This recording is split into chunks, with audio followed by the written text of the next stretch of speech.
High School Musical.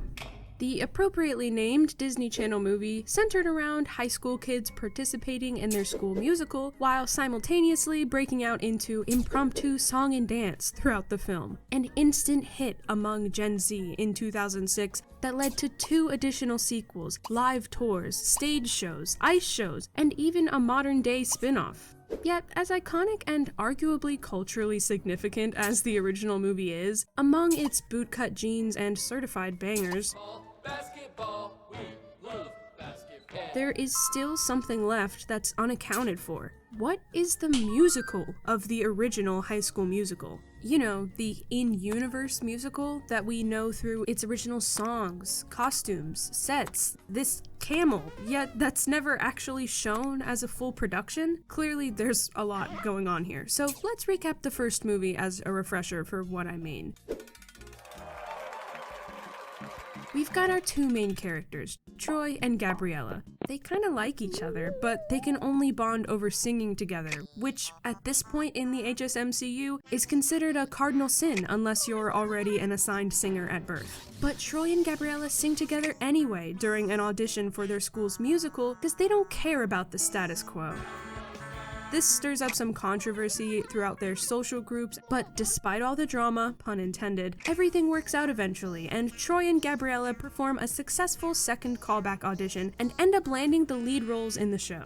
And then the movie ends. That's it. Aside from these 2 auditions, the school musical itself is only vaguely referenced and rarely expanded on, never to be given its full time in the spotlight. While you could argue that this in-universe musical was only created to be a simple plot device in a children's movie and was never intended to be realized as a full show, I believe that it still has everything to do with the story and the series at large, and deserves to be uncovered. And what better person for that very job than me, Detective Dream Jelly, a fan so avid of the series that I used to kiss my High School Musical posters at night before bed. That fact alone proves my dedication to conducting a very serious investigation into 2006's greatest unsolved mystery in the case of the Mystery Musical.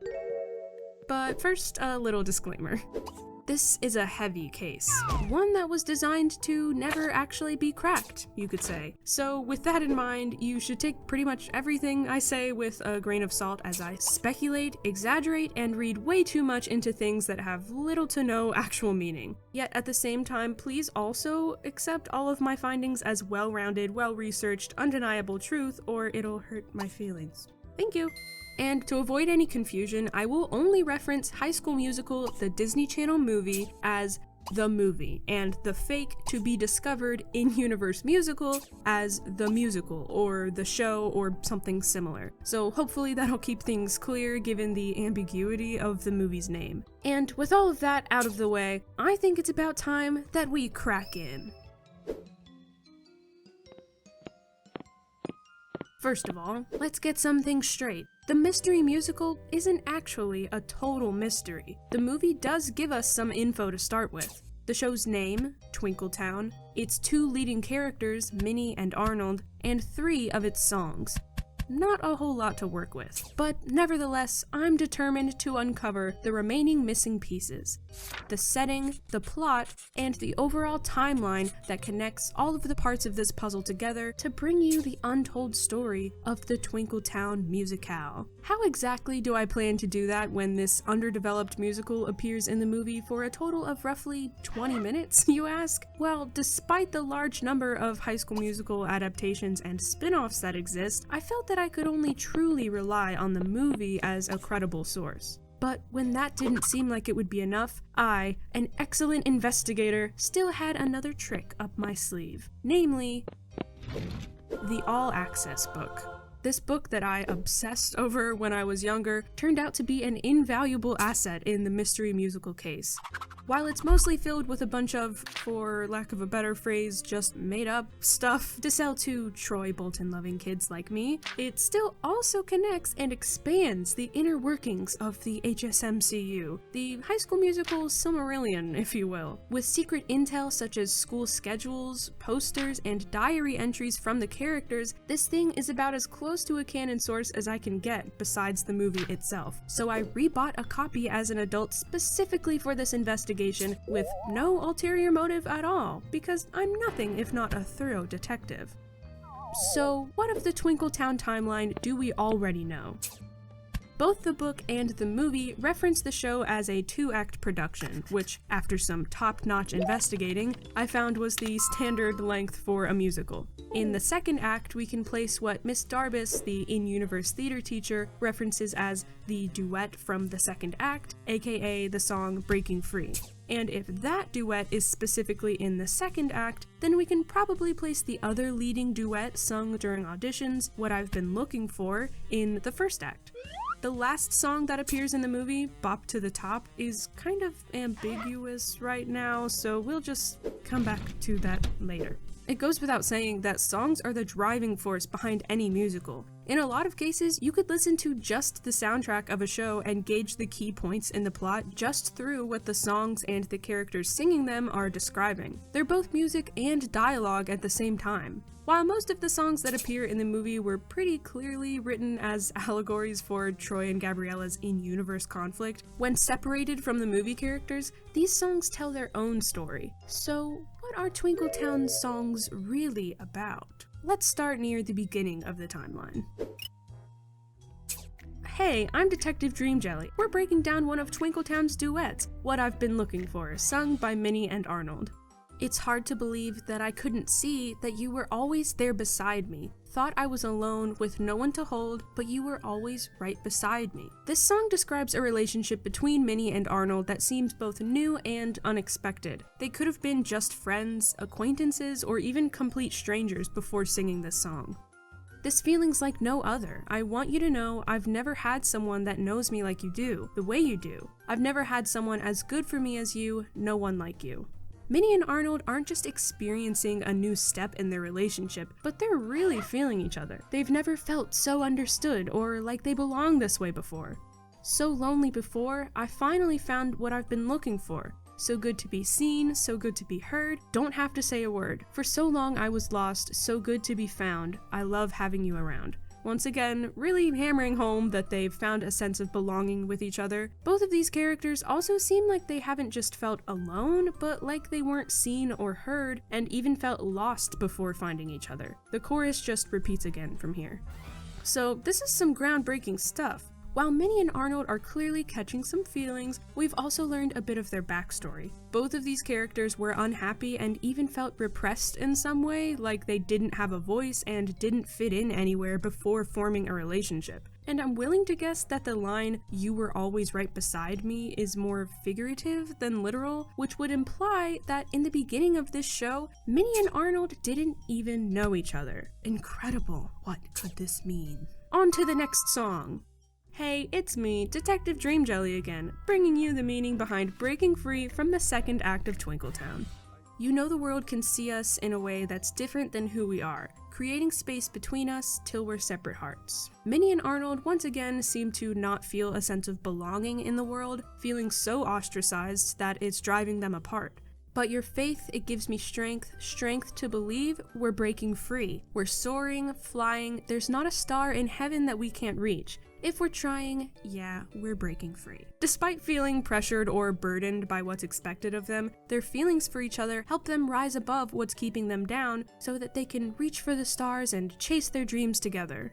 Can you feel it building like a wave the ocean just can't control, connected by a feeling in our very souls, rising till it lifts us up so everyone can see? Again, more themes of breaking out or away, being driven by their feelings and connection with each other. The chorus repeats with a few extra lines this time.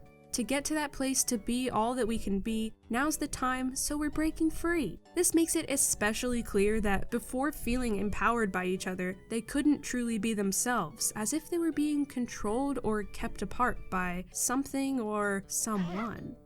More than hope, more than faith, this is true, this is fate, and together we see it coming. More than you, more than me, not a want, but a need, both of us breaking free. More feelings, more emphasis on the importance of this step that they're taking together, and even more breaking free. The chorus repeats again from here, and that's the end of the song. So I think it's pretty clear that Minnie and Arnold here, they really like each other. They like each other so much that they feel like they can do anything together, including, you guessed it, breaking free. But breaking free from what exactly? This song at face value isn't really helpful in answering that question, but unlike the first duet, Breaking Free gives us some further clues in set pieces shown during the track in the movie. Now, I don't know about you, but this skyline of a town in the background here seems pretty sparkly, almost as if it's twinkling? Aha! I'm having a breakthrough! This must be the Twinkle Towne from the musical's name. And also, I feel another breakthrough coming on. This number must also be taking place at night, which I've deduced with my acute perception of the town's darkened scenery, and this big-ass moon that drops down from the ceiling as a subtle clue. So with these two set pieces, we can infer that Arnold and Minnie aren't just breaking free from what's holding them back, but they're seemingly breaking out of Twinkle Towne itself! At night! Intriguing. But still, why? Analyzing these two songs has offered some more direct detail as to where they would appear on our timeline. What I've been looking for is at a very early stage, if not the very beginning of Minnie and Arnold's relationship. Assuming this isn't the opening number of the show, since it would be a bit non-contextual, let's place it somewhere around here. Breaking Free, on the other hand, sounds like the culmination of their relationship and everything they've felt and worked towards together. Not quite the climax, but more the resolution of the story. So we'll just move that here. Well, great. Now that we've placed those two songs, all that's left to figure out is what happened here, here, and here. Oh. Well, maybe it would help a little if, alongside knowing that they want to break free and probably kiss a little bit, we knew who the heck Minnie and Arnold even are. The movie doesn't give us much of anything in this area. But in the book, Minnie isn't just mentioned, but given a costume design and character notes. It's not a lot of notes, but it's something. So Minnie is apparently not fussy, is considered to have a classic and elegant style or personality, and this dress defines her character perfectly. Though the trail runs cold here. There's no context for where and why Minnie would wear this dress, and it's not very clear what time period it's from either. In my investigation, however, I discovered some groundbreaking connections that could clue us in to that very answer. The song Bop to the Top, even before fully analyzing the lyrics, actually gives us a lot of information. For starters, this song opens with Spanish dialogue, and the instrumental of the track itself has a very Latin-inspired, merengue-esque sound. To build on that, the dress that Sharpay, the movie character, wears while performing also fits the same theme, with ruffles and sequins that are often seen in Latin ballroom dancing, including merengue. And as this song plays out, we get our next clue. A disco ball, decorating the set of Bop to the Top alongside a tinseled out ladder. So, merengue and disco. Those are just some music styles, right? What's the big idea? Well, at face value, nothing, I guess. That is, until we get two final clues from an invaluable piece of intel displayed in the All Access book. The musical's prop list. While it might not be an exhaustive list, among a lot of generic, glittery things and an excessive amount of lights in various forms, there is still listed a lava lamp and blacklight posters. Two items that were popular decor in the 1970s. And speaking of popular 70s fads, you know what else was gaining traction around that same time? Disco, which coincidentally often included the use of a disco ball. And wouldn't you know, alongside disco, another genre of music also saw a resurgence in the 1970s, merengue, particularly in New York City. New York City, a town known for its skyscrapers, nightlife, and bright city lights that could create an almost twinkling city skyline at night. It all lines up too well. This can't be a coincidence. I believe I, Detective Dream Jelly, have made a huge advancement in this case. Twinkle Towne takes place in 1970s New York City.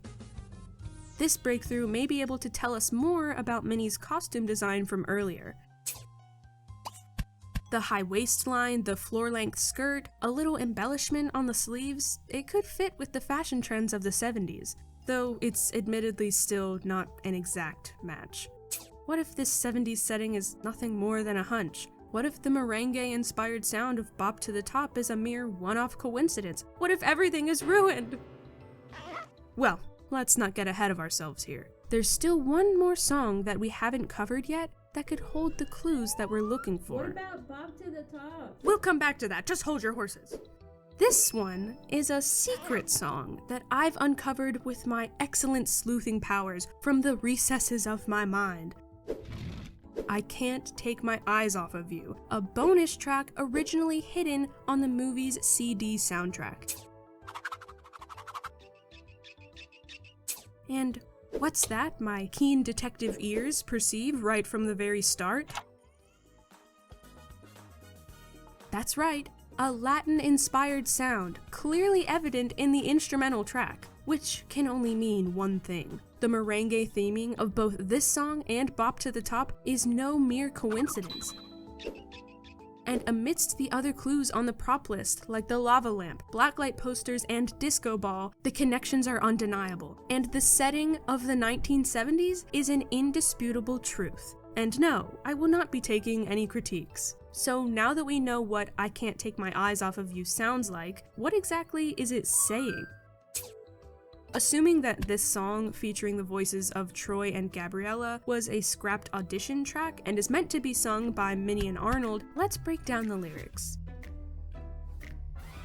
You never know what you're gonna feel, you never see it coming, suddenly it's real. Never even crossed my mind that I would ever end up here tonight. This has some similar theming to what I've been looking for, as far as being surprised by their feelings for each other, but this time there's more emphasis on the timing of their meeting that's specifically happening tonight. All things change when you don't expect them to. No one knows what the future's gonna do. I never even noticed that you've been there all along. I feel like these characters are kind of constantly being surprised by each other. But again, this meetup and what they're feeling is unexpected. I can't take my eyes off of you. I know you feel the same way too. I can't take my eyes off of you. All it took was one look for a dream come true. So they're singing even more about how much they're into each other, which is nothing new. But there's a deeper meaning here. The line that's in the title itself, I can't take my eyes off of you, isn't said lightly. It has an implication that these characters aren't supposed to be looking at each other, but that they can't seem to help themselves. The bridge and final choruses add a little more context. The feeling's getting stronger, and I never ever felt this way. I see everything in your eyes. Alright, something's happening, 'cause everyone's around, but you're the only one I see. Now, if that doesn't spell it right out for us, then I don't know what does. The feeling's getting stronger, everyone's around, but you're the only one I see? It's obvious. The setting? Some type of gathering with a lot of people, maybe a party of some type. Their meeting? Unexpected, no contact, visual only. Is it too crowded to meet face to face? Is it socially taboo? Or is it another secret third thing? It's hard to say for sure. The feelings though? Strong and immediate. This has to be Minnie and Arnold's first time seeing each other. At a party, staring intently at a distance from across the room. With these details, we're able to place this song even earlier on our timeline, before what I've been looking for. But what is it that keeps Minnie and Arnold from closing the distance during their first meeting? Up until this point, we've only identified clues from inside the musical itself. But if we look behind the musical, there's a key character that comes into play, the in-universe writer of Twinkle Towne itself. While the movie references Kelsey, another student, as the composer of the musical's songs, the All Access book uncovers an extra truth inside the show's program. and that is that the mind behind the writing, the characters, the entirety of Twinkle Towne is none other than the theater teacher, Miss Darbus. Miss Darbus is portrayed as a passionate and dedicated lover of drama, who views theater as not just entertainment, but a true form of art and self-expression. She shows an interest in classic pieces and traditional performances, all of which must be evident in her own production. While Miss Darbus doesn't have many lines throughout the movie, there is one line that actually references a playwright, William Shakespeare, and hung up in her homeroom classroom are not just one, but two posters of Shakespeare, alongside some Shakespearean costumes on display at the front of the room. If Miss Darbus holds Shakespeare in such high regard, it only makes sense that her own productions would undoubtedly be influenced by his work. From what we know of our songs and characters so far, it's clear that Twinkle Towne is centered around the romance of Minnie and Arnold, which narrows down the Shakespeare influence to pull from only a handful of romantically themed works. And if you'll allow me to get meta for a moment, one of these plays was also directly referenced in the movie itself, that being Romeo and Juliet, one of the most classic Shakespearean works that's also often used in high school curriculum. With this in mind, it seems obvious to deduce that Twinkle Towne was heavily inspired not just by Shakespeare, but by Romeo and Juliet specifically. This would explain why Minnie and Arnold seem unable to fully connect with each other during their first meeting in I Can't Take My Eyes Off of You, why their ultimate goal is to break free with each other from what's keeping them apart. Arnold and Minnie are Twinkle Towne's Romeo and Juliet, and dare I say, forbidden lovers. So what or who exactly is keeping these characters apart? With what little information we already have, it's still hard to tell exactly, so let's go over the info we haven't dissected yet. For costumes, there's not a lot shown in the movie, but in the background of a few scenes, we can see some more sequined and sparkly outfits. Also, there's a camel. Great. As far as sets and set pieces go, what's left from the movie is this railing and what looks like its matching archways, these crates that Troy paints during detention, this colorful, maybe stained glass door in the background of auditions, a golden pedestal, and the classic detention tree. What the heck are those two doing in a tree? And on the prop list, not counting all of the different kinds of lights, there are a few props left. A statue covered with gold glitter, a telescope, an astronomy map, 12 sequined top hats, and a diamond necklace. The 12 hats seem likely to be used in a big ensemble number, so those aren't really relevant right now, and most of the other props and sets still seem a bit vague without more context, with the exception, however, of the diamond necklace. Unlike the top hats, there is only one necklace listed, but it's listed at the very top of the prop list instead of a costume list. This leads me to believe that this necklace must have some significance in Twinkle Towne's plot beyond being only an accessory. My keen detective palate tasted something fishy, so I did some digging.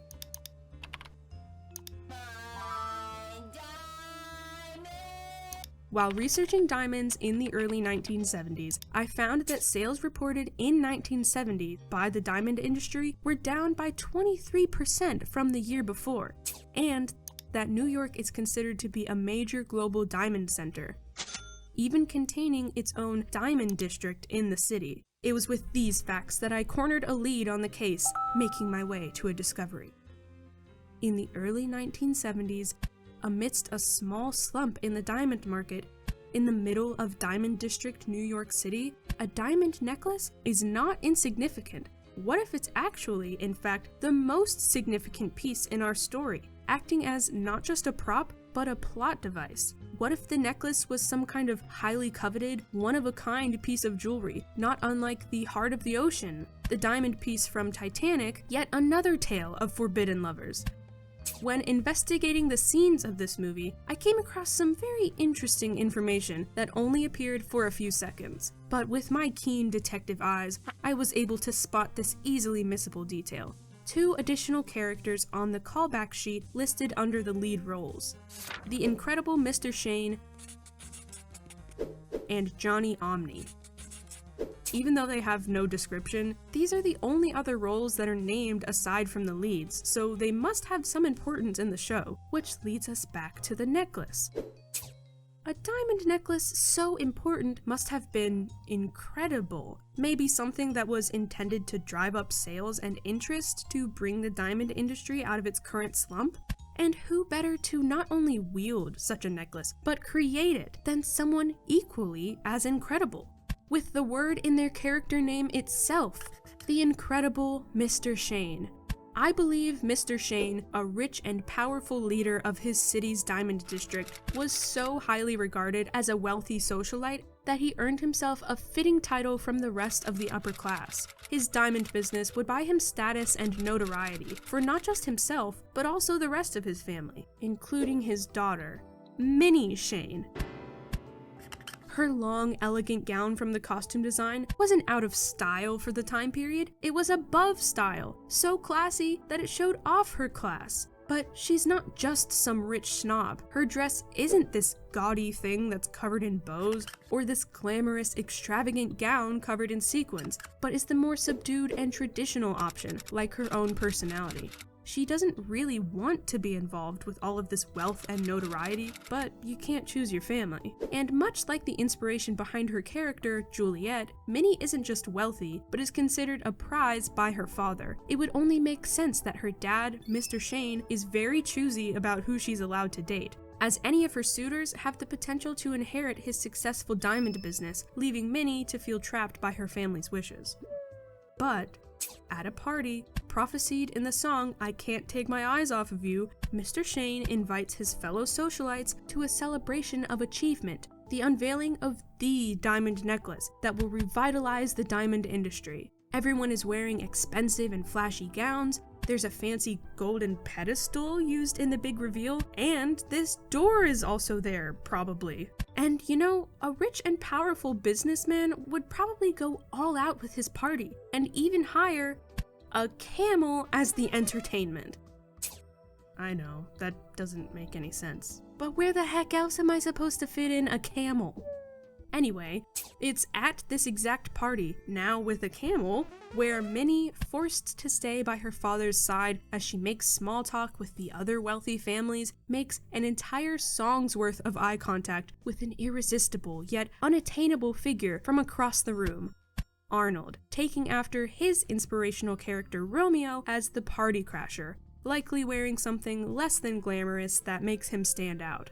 She's never seen him before, an outsider from beyond her family's inner circle, yet they can't take their eyes off of each other, and the rest is history. Wow, it just goes to show you how much you can learn from a single diamond necklace. It's crazy how all of that just fell into place and wasn't at all a completely fabricated story fueled by my own confirmation bias. Cool! This has been a huge advancement in the case. We've discovered a new character, the exposition of our story, and a major plot device. Minnie is from a wealthy family, and following the trend of the Romeo and Juliet inspiration and the context of the songs so far, Arnold is likely from a lower class family. What's keeping them apart as forbidden lovers isn't just their social class, but the expectations of their families. Well, at least the expectations of Minnie's family? What is Arnold's personal conflict supposed to be? For Arnold to have even known about the party, he had to at least be nearby to the Diamond District, which is mostly filled with upper-class families that are also interested in diamonds, or at the very least, the money that diamonds make. But if Arnold wasn't originally invited to the party and was unexpected by Minnie, then this could mean that his family, while lower class, is looking for a way to get into the elite class of socialites and searching for their big break. Though, if we've learned anything from I Can't Take My Eyes Off of You, it's that 1, Arnold clearly wasn't interested in anything or anyone else at the party aside from Minnie, and 2, that he'd never even seen her before, let alone knew who she was. So if he's not just trying to con his way into the Shane's diamond business, I have a different theory, built on the foundation of some mystery props from the prop list, namely the telescope and astronomy map. While these things might seem sort of random, there is a connection here between these two props and the set of Breaking Free. where they sing in front of a starry skyline and, of course, the moon. That's very hard to miss. I suspect that the telescope and astronomy map belong to Arnold, and instead of being interested in the wealth of the city and its diamonds, he's much more interested in space. Maybe he was even inspired by the space race of the 60s and the landing on the moon that happened only a year before the start of the decade in 1969. Since Arnold also sings about wanting to break free from what's keeping him held back, I deduce that he's seen as a sort of black sheep by his family, the space nerd amongst aspiring socialites, and his dream to reach the stars and the moon, or at the very least break free from the city, is inspirational to Minnie since she also feels the same way. The night sky and the huge emphasis on that big-ass moon during breaking free is the culmination of not just them breaking free from their families and the city, but a clear representation of the metaphorical freedom that the stars hold for them. So, we now know, for the most part, what happens here and here, but while it's great that these two do end up running away together, there's still a decent chunk of our story missing. If we stick to our established timeline, then Arnold and Minnie are able to actually get together pretty soon after their initial meeting, which would mean that even though their families might have some different ideas for them, I doubt that the forbidden nature of their romance is the major conflict here. I suspect that it has much more to do with the ever-important, one-of-a-kind diamond necklace that brought them together in the first place, something that would no doubt be worth so much money that it could serve as a one-way ticket out of the city, and could take them wherever they wanted to go, never having to look back. Plot twist, they're criminals! Or at least aspiring criminals. I believe that Arnold and Minnie planned to steal the designer necklace to fund their escape from the lives planned out for them by their families, because they're young and in love and they feel it's the only way. Minnie, in it to spite her father, the family business, and her own objectification. Arnold, looking to spite his family, show that Minnie is worth much more than just her social status, and prove to his family that diamonds aren't just forever, but they're also for losers. It's a bold and dangerous plan, but if executed correctly, they'll be able to lead the rest of their lives how they want. Free from restrictions from their family, and also, hopefully, free from the restrictions of prison. Given the nature of their plans, Minnie and Arnold aren't able to discuss the details of the heists anywhere inside the city, so where can they go instead? Enter the tree, or rather the park or some other place that the tree would be located in. This tree and the park could have been where these two spent some time building their relationship and getting to know each other, and now it's the perfect place to get away from anyone that might be able to foil their plans. But still, this all seems a little too good to be true. How could they get away with blatant robbery undetected? Surely in a town known for its fame, fortune, and, of course, diamonds, Minnie and Arnold wouldn't be the only ones after the diamond necklace, which is where we finally revisit Bop to the Top. I have reason to believe that this song, while sung by the movie characters Sharpay and Ryan, who were also auditioning for the roles of Minnie and Arnold, isn't sung by the two leads at all. With my keen detective nose, I was able to sniff out the real truth. The song's Spanish dialogue, change in musical genre compared to the other piano-led songs, and these flamboyant outfits that our main characters would have an aversion to all lead me to believe that this song is in fact sung by two new characters, the antagonists. And here's my proof. Hi, it's me, Detective Dream Jelly, bringing you even more over-analysis of Twinkle Towne. I believe in dreaming, shooting for the stars, baby, to be number one, you've gotta raise the bar. Kicking and scratching, grinding out my best, anything it takes to climb the ladder of success. Up until this point, although Minnie and Arnold have wanted to break free from the city, they clearly haven't reached a point where they're resorting to violence to get it. Just, crime. These antagonists, though, they'll stop at nothing to get what they want, which is namely, success. Minnie and Arnold aren't after success, they just want to talk about stars and sing big moon songs. Work our tails off every day, gotta bump the competition, blow them all away. And here, it's clear to see, these characters view someone as their competition, And who else would make more sense than our leads? So what is it that they're trying to beat them at? Yeah, we're gonna bop, bop, bop, bop to the top, slip and slide and ride that rhythm, jump and hop, hop till we drop, and start again. Well, it sounds like they just want to dance. Zip zap zop, pop like a mop, scoot around the corner, move it to the groove till the music stops, do the bop bop bop, bop to the top, don't ever stop, bop to the top. Okay, yeah, more dancing. Gimme gimme, shimmy shimmy, shake some booty and turn around. Flash a smile in their direction, show some muscle, do the hustle. Hold it! Finally, this right here is not just a lyric about dancing. These unnamed antagonists aren't just trying to dance their way to success, but rather are singing a cryptic message through song, where dancing is code for a heist of their own. Flash a smile must be feigning innocence. Show some muscle must be bringing out their brains or brawn for the big moment. And do the hustle, a clear as day indication that they intend to swindle the Shane business for all that they're worth. Or rather, just the diamond necklace in particular. Sure, it sounds a little far-fetched now, but just wait, I know what I'm talking about, I swear!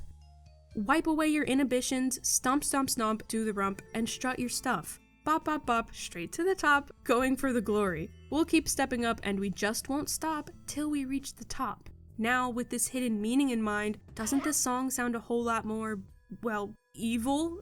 The dance is a lie! They were never actually going to bop anything except for maybe anyone who stood in the way of their plans. But hey, not all of us have such honed detective perception like myself to see these kinds of things. If it still isn't making much sense, I have another piece of evidence to turn my theory into a solid truth.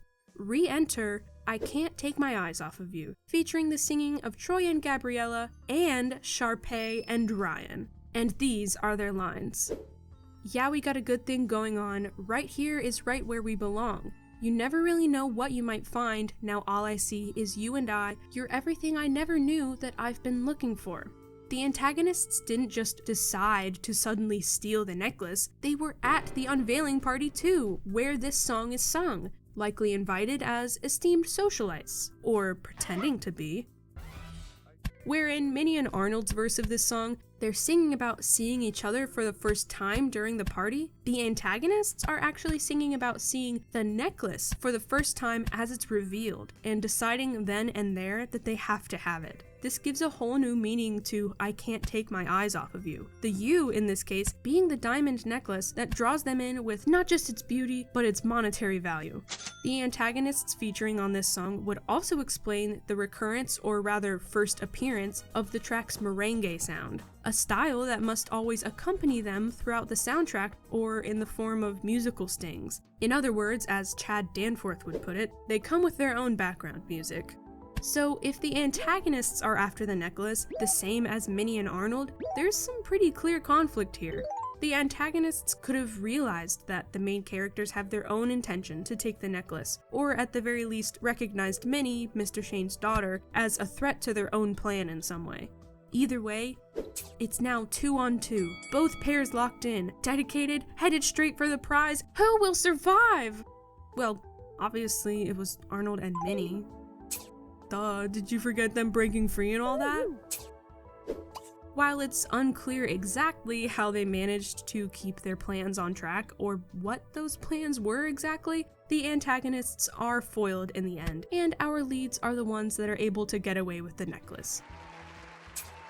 Am I just skimming over this part because I have no idea how to tie it all together?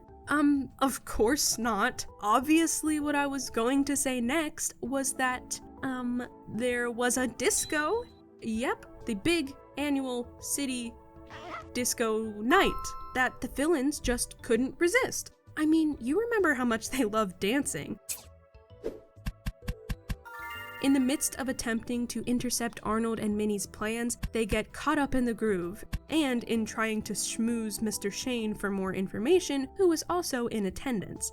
And with Mr. Shane and the majority of the Diamond District preoccupied, the annual disco is the perfect cover-up for the lead heist, where Minnie and Arnold take the precious necklace using Minnie's identity as cover-up and Arnold's, telescope to look out and see if anyone's coming. And you thought I didn't know where I was going with that. Though my keen detective fingers definitely helped me feel my way through that one, I will admit there is still a hole in my final theory. Sure, successfully stealing the necklace is the first step in being able to skip town, but the necklace is obviously contraband, not to mention also not worth much until it's actually pawned. Who in the city would ever buy one of the most famous necklaces in town without knowing better, let alone calling the police first to report the theft? Well, upon first examination of that great question that I just assumed you asked, I was stumped. Selling the necklace is both Minnie and Arnold's final and greatest trial. With their families already disapproving, if not likely suspicious, the antagonists hot on their trail, and a whole city of people who are familiar with Minnie and her family ties, who could they possibly turn to in this crucial moment? Well, I'll tell you who. You might remember a little character that was mentioned once and then brushed off, never to be spoken of again. A character that's mysterious, iconic, appears in the movie but is never given an explanation? That's right. It has to be the camel! And more importantly, the character who owns the camel, Johnny Omni. Sure, I just wrote off the camel's appearance at Mr. Shane's big diamond party as just the entertainment, but that's what the camel wanted us to think. Or, right, again, Johnny Omni. The camel can't talk. I think? I don't know. He does wear sunglasses, which makes me wonder. Anyway, Johnny Omni, if you need a refresher, is a character that's only referenced for a few seconds on the callback sheet, and otherwise has no mention, let alone description. At first, I had a hard time placing him, until I realized the clue is in his name. Omni, meaning of all things. Johnny can't be just some guy. He must be omniscient, omnipresent, omnipotent. Why else would there be a camel at a diamond reveal party in the middle of New York City? Because Johnny is a powerful guy. That's why. Maybe even magic.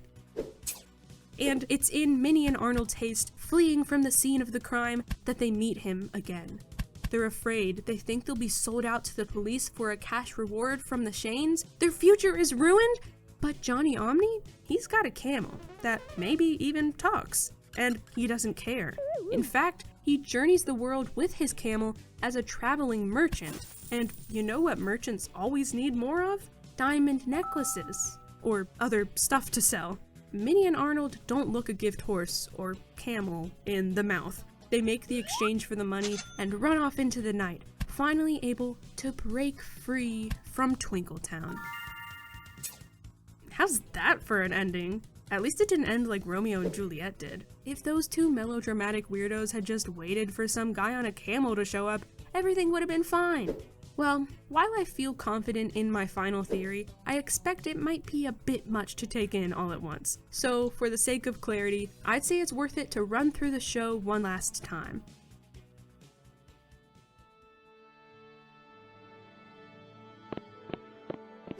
I now present to you East High's 2006 winter musicale, Twinkle Towne, written and directed by Miss Darbus and composed by Kelsey Nielsen.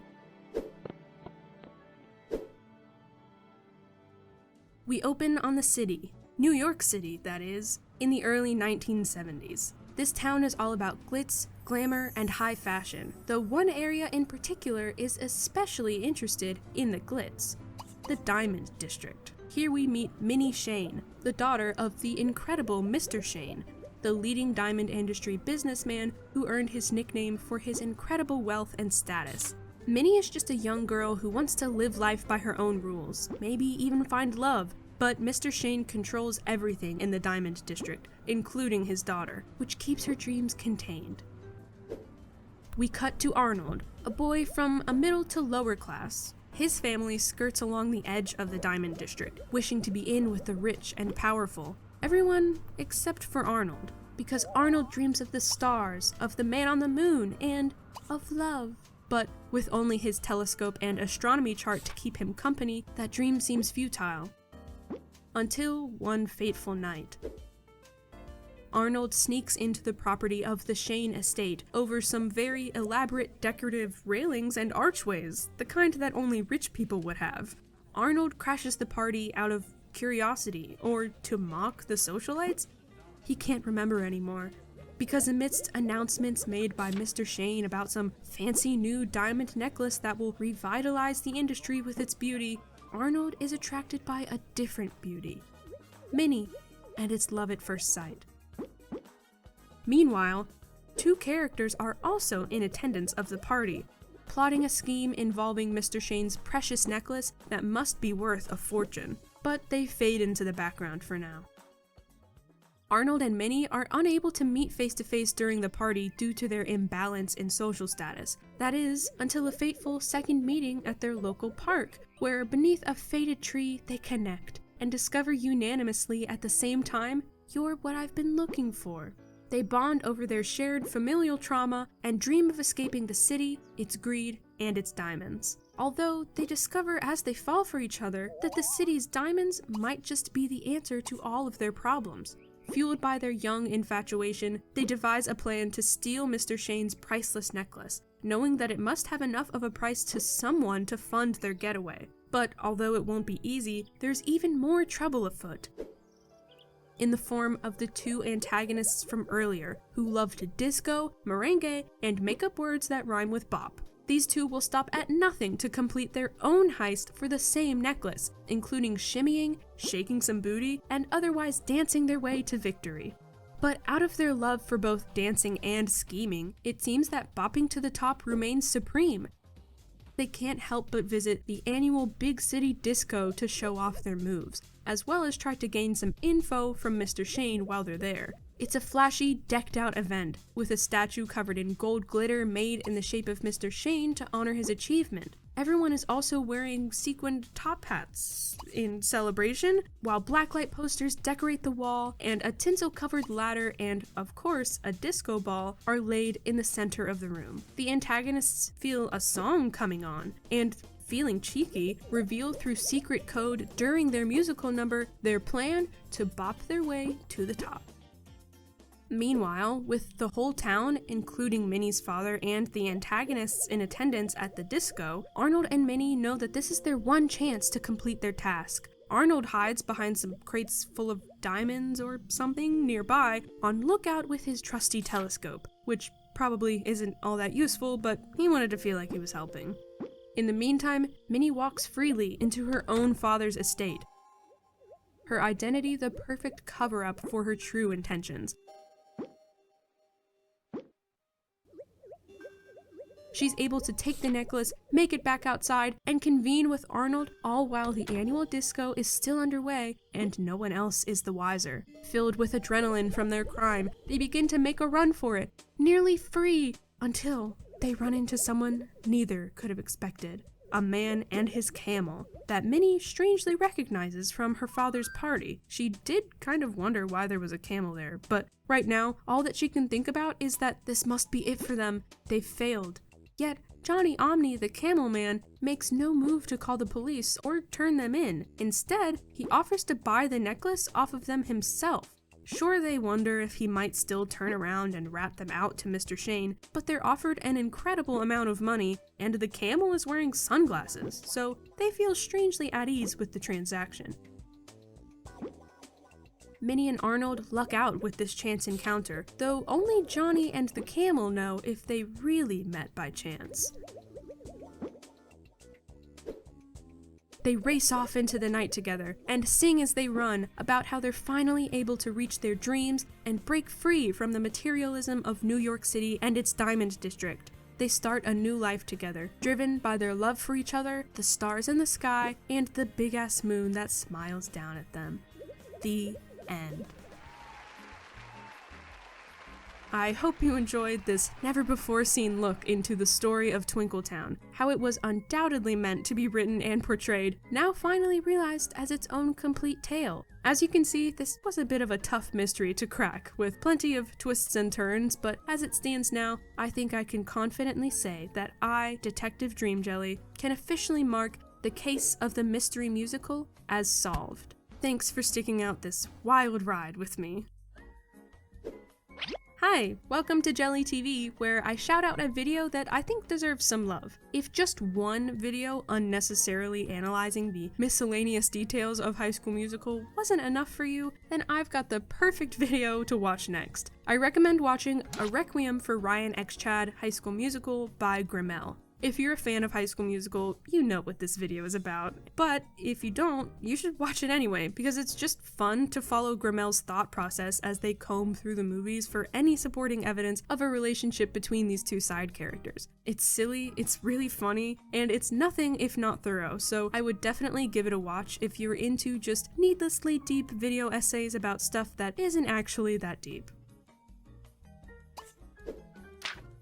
A huge thank you to Daniel E. from ABQ, Kevin Evans, Brett Morgan, Bunzo, Elisa, Vindicano and Irise, Grayson, Hasta Luego Luca, Hayden Campbell, Johan Ake, Knuckleoso, Lojua Animal, Lou, Lucy Likes Tegan and Sarah, Louisa, Luna Stephenson, Mark Kent, M. Wee, Paper Sam, Pharma Mags, Pixel Puppy, Shaples, Starbit Illustrations, Theodore Nicoloilius, Vivian Valencia, and the rest of my patrons for supporting me. I've really enjoyed being able to make longer, more involved videos recently, and it helps so much to have people like you guys that believe in my content enough to support me on Patreon. I really want to keep growing as a creator, so again, I appreciate so much that you pledge and show your support, so thank you for sticking around. Also, along with that, I just wanted to say, we did it! As a thanks for recognizing the 100% accurate and indisputable depiction of the true story of Twinkle Towne, we made it into the show's program! It doesn't matter if only people who for some reason held on to this children's book since 2007 are the only ones who will ever see the program. You guys still deserve it. Great job, everyone. Couldn't have done it without you.